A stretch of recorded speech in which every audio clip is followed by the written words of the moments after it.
Bonjour mesdames, bonjour messieurs, bienvenue à cette production de la rédaction de la presse universitaire qui reçoit pour vous, pour une première fois, un professeur. Oui, ça ne sera pas sa dernière fois, mais plutôt c'est sa première fois d'être sur ce plateau. Il s'agit du professeur Sati Edouard, professeur de université, rattaché à l'Université pédagogique nationale. Professeur, bonjour. Bonjour monsieur le journaliste. Professeur, quel est l'objectif de votre présence ici, sur ce plateau? D'abord, merci de me recevoir. L'objectif de ma présence sur ce plateau, c'est de dénoncer les situations qui prévaut à l'UPN et particulièrement ma propre situation qui peut être à la fois personnelle mais aussi générale. Et c'est quoi cette situation? Alors cette situation concerne notamment les attributions des charges horaires et les affectations dans les différentes facultés et dans les différents départements. Et c'est-à-dire, vous n'avez pas une charge horaire? Si, j'ai une charge horaire qui est exceptionnellement insuffisante depuis 6 ans. Le problème est que quand je suis venu en RDC, il y a 6 ans, j'ai répondu à l'appel de l'ancien ministre des Affaires étrangères, M. Tamboué, qui avait demandé aux Congolais qui sont à l'étranger, qui veulent bien venir travailler au Congo, qui peuvent venir suppléer certaines carences, notamment dans les domaines de l'enseignement. Alors, je suis venu, j'ai envoyé 4 demandes, Lubumbashi, Kisangani, campus de Kinshasa et à l'UPN.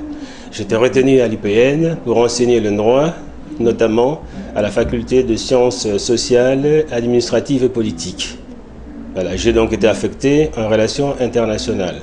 Sauf que c'est là où est le problème, ils ne voulaient pas de moi. Donc ni à la faculté, ni au département. Comme ils ne voulaient pas de moi, le recteur est intervenu, notamment le recteur Kassinga, Clémence, l'ancien recteur, que je salue d'ailleurs, parce que lui s'est imposé en disant qu'il n'y a pas assez de professeurs de droit dans notre université, et particulièrement aussi en relations internationales. Donc, le professeur Sati a le droit, c'est le mot qu'il a utilisé, il a le droit de travailler à l'UPN. C'est ainsi que j'ai été affecté. Mais une fois affecté, j'étais exclu de la faculté et du département. Comment? Je fais passer les examens à la fin de l'année. Malheureusement, le chef de département de l'époque avait annulé et l'examen et ma présence dans le département et également dans la faculté. Voilà, c'est là qu'a commencé mon combat. C'est-à-dire comment faire pour être rattaché à une faculté et à un département. Puisque, comme vous le savez, tout professeur doit être rattaché à une faculté et à un département, puisque c'est eux qui doivent superviser sa carrière. Voilà, vous êtes professeur de l'Université pédagogique nationale. Vous avez accepté de venir servir votre pays, la RDC, dans le domaine qui est le vôtre, c'est-à-dire l'enseignement supérieur et universitaire. Vous êtes professeur de droit. Je suis professeur de droit, diplômé de l'Université de Strasbourg, voilà. Donc docteur en droit, ayant déjà enseigné en France, ce qui est quand même rare pour nous les Africains. Donc j'ai enseigné en France, notamment au niveau du 3e cycle, en ce qui concerne le droit des affaires, et à d'autres niveaux, en ce qui concerne le droit privé. Alors, professeur, aujourd'hui, vous êtes professeur à l'UPN, mais vous n'avez pas une faculté ou département attaché. Donc c'est cela le deuxième problème. Je n'ai aucune faculté. Je suis attaché à aucune faculté ni à aucun département. Il y a la faculté de droit qui vient d'ouvrir. C'est la 2e année. C'est là qu'on m'a promis, l'ancien recteur qui vient de partir, c'est-à-dire le recteur Kimwanga, m'a promis, après avoir reçu une délégation de professeurs qui étaient allés le voir concernant mon cas. Alors, curieusement, d'abord, il avait dit que ce problème concerne la faculté de sciences sociales, administratives et politiques. Ensuite, il avait promis à la délégation qui était allée le voir qu'une fois la faculté mise en place, donc la faculté de droit, le professeur Sati sera rattaché à la faculté de droit. Sauf que jusqu'à aujourd'hui, j'ai toujours été exclu de toutes les facultés. Toutes les fois que j'ai demandé, parce que j'ai fait environ 5 demandes, donc pour être rattaché dans les endroits où j'étais envoyé pour dispenser des enseignements de droit, chaque fois les demandes ont été rejetées. Très bien. Alors, êtes-vous payé d'abord la prime locale et aussi par l'État congolais vous reconnaît comme un professeur à l'UPN? Oui, l'État congolais me reconnaît comme professeur à l'UPN puisque j'ai l'arrêté des nominations qui date exactement de 4 ans, mais ça fait 6 ans, 6 années académiques que je suis à l'UPN. Très bien. Je suis payé aussi au niveau local en ce qui concerne la prime de transport. Très bien. Alors, professeur, avez-vous mené quand même des démarches d'abord au niveau du conseil d'administration des universités, mais aussi auprès de l'autorité des tutelles, le ministre de l'enseignement supérieur universitaire, pour présenter votre situation? Oui, bon, comme professeur de droit, vous pouvez imaginer que ça a été fait. Donc j'ai fait 2 demandes à 3 recteurs différents. D'abord, pour qu'on régularise la situation, ou comme transfert, notamment à la faculté de psychologie, ou alors à la faculté des sciences économiques, où il y a aussi des enseignements de droit. Chaque fois, la demande a été rejetée, c'est-à-dire un rejet implicite, parce qu'à chaque fois, on ne me donnait aucune réponse, jusqu'à aujourd'hui.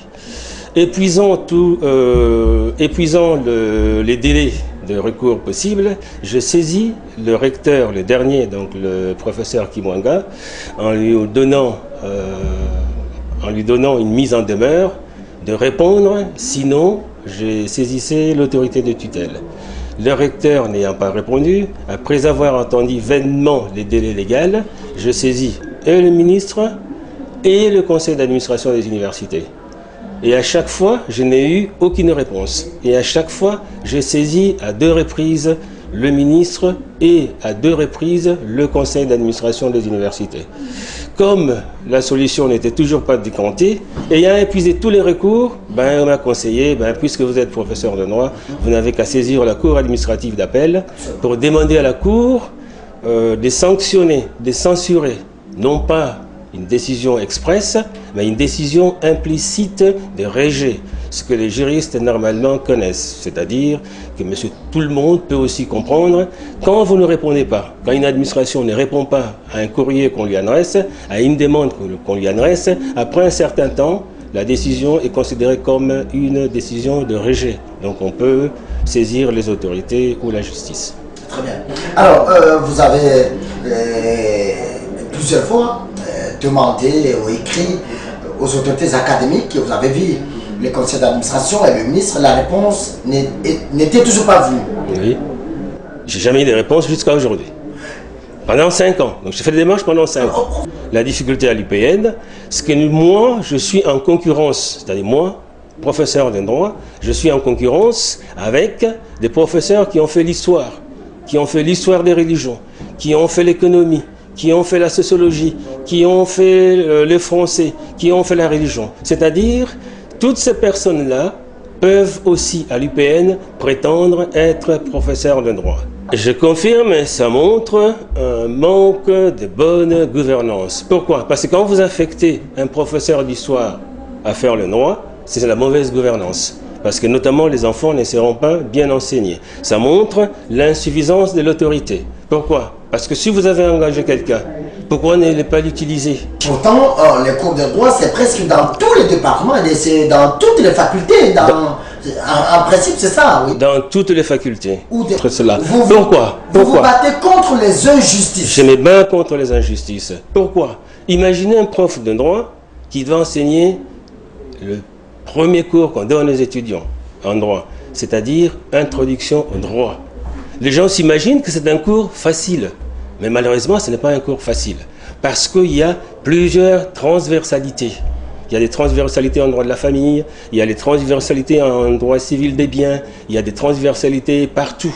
Okay? Si vous n'avez pas fait le droit, vous ne pouvez pas l'enseigner correctement. Professeur, pensez-vous qu'il y a une main noire sur votre personne à l'Université pédagogique nationale qui ne veut pas de vous?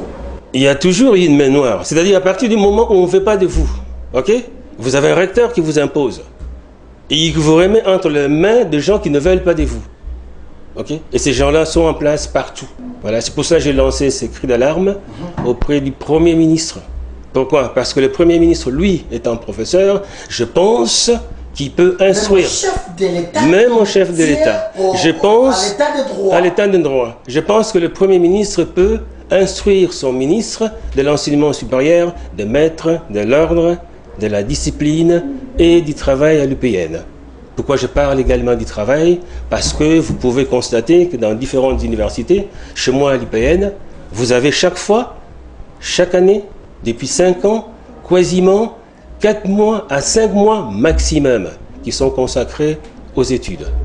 Après, curieusement, nous avons chaque fois 4 mois, cette année ça va faire 5 mois qui sont consacrés aux examens. Sommes-nous des attardés? Puisque dans toutes les universités du monde, l'enseignement, la place qui est réservée à l'enseignement, c'est 8 mois. La place qui est réservée aux examens, c'est 1 mois. Vous savez qu'on dit souvent les bons parleurs n'arrivent pas à faire quelque chose. Hein? Si aujourd'hui, le gouvernement qui vous avait sollicité, oui. Est-ce que vous puissiez venir oui. soutenir votre pays, oui. Travailler, oui. Et vous sollicitez encore, ou de nouveau, oui. Est-ce que vous puissiez assumer des fonctions de membre du comité de gestion ou pourquoi pas le chef d'établissement à l'UPN? Que feriez-vous? Je ne suis pas venu pour ça. Je ne suis pas venu. Non, ça arrive, ça arrive. Qui m'est venu, je ne suis pas. Monsieur les journalistes. Monsieur les journalistes, je ne suis pas venu pour ça. Oui, je sais. Deux, si jamais on doit me donner une telle tâche, à quelque niveau que ce soit, il y a à avoir des conditions qui doivent être réunies. Lesquelles? Première condition, qu'on mette en place une équipe qui aille dans la même direction.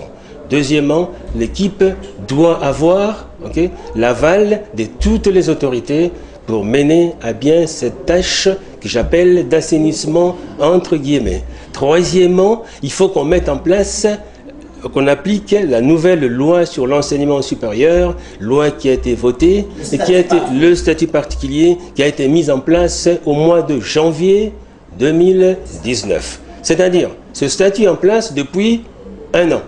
Plus ou moins 1 an. Donc à l'UPN aujourd'hui, on doit refuser que le recteur nomme un doyen. Non, il y a d'abord une ordonnance. C'est une loi. La loi est supérieure à l'ordonnance. Merci. Ok. C'est une loi qui s'applique. C'est une loi qui s'applique à partir du moment où la loi a été votée et à partir du moment où la loi précise la date d'entrée en vigueur, c'est-à-dire janvier 2019, la loi doit être appliquée. À l'UPN. Ma question, si on vous nommait aujourd'hui, oui. Parce que le pays a besoin de gens intègres. Le pays a besoin de gens intègres. Maintenant, si vous êtes intègre... Non, vous, je parle de vous. Je vais répondre. Si vous êtes intègre, ok, on vous met dans une situation où la majorité profite du désordre. Okay. Est-ce que vous avez compris?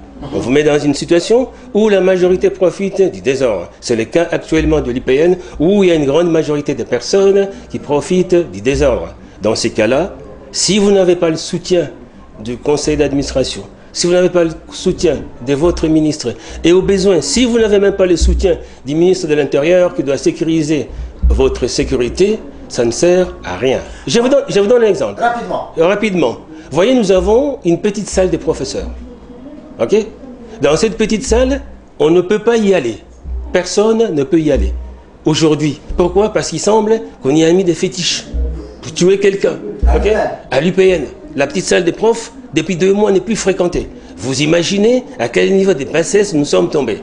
Une salle réservée aux professeurs, on ne peut pas y entrer parce qu'il semblerait qu'il y a des fétiches, parce qu'on y a mis du poison. Professeur. Oui, chef. Avez-vous une fois été menacé parce que vous dénoncez des antivaleurs et la mégestion à l'UPN? Oui, j'ai déjà été menacé. Comment? Oui. Comment? Ben, c'est par exemple en disant c'est vous qui détruisez l'UPN. Vous voyez le paradoxe? Parce que vous dénoncez. Parce que je dénonce. C'est vous qui détruisez l'UPN, on aura votre peau. C'est déjà arrivé. Imaginez par exemple la grève.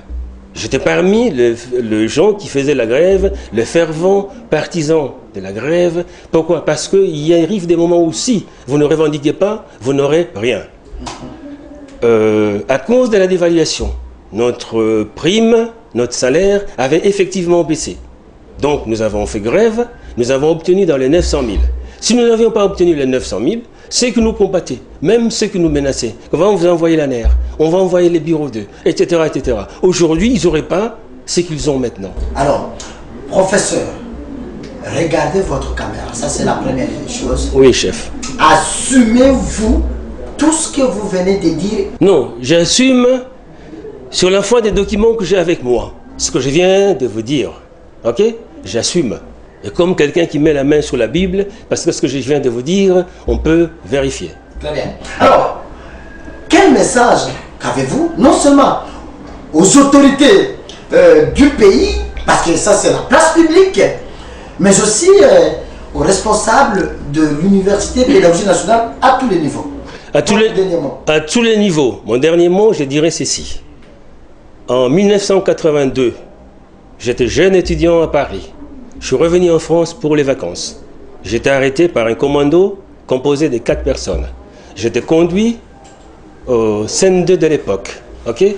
Là où j'étais en prison avec un certain Tshisekedi et un certain Kiba Samaliba. Ok? J'étais un jeune étudiant. J'étais considéré comme faisant partie de l'IDPS, ce que je n'étais pas. Donc j'étais déjà là en prison pour rien. Je suis sorti de cette prison du fait de l'intervention de M. Tshisekedi. Maintenant, je dis ceci. L'UDPS dit le peuple d'abord. Moi, j'ai dit la formation d'abord. Avec la formation d'abord, on saura faire du peuple quelque chose. Ça, c'est premièrement. Deuxièmement. Rapidement. Deuxièmement, je demande, je vous supplie, Monsieur le Premier ministre et Monsieur le ministre de l'Enseignement supérieur, au besoin de la présidence de la République, faites en sorte qu'à l'IPN, nous soyons des professeurs comme les autres. Nous soyons qu'il y ait des étudiants comme les autres.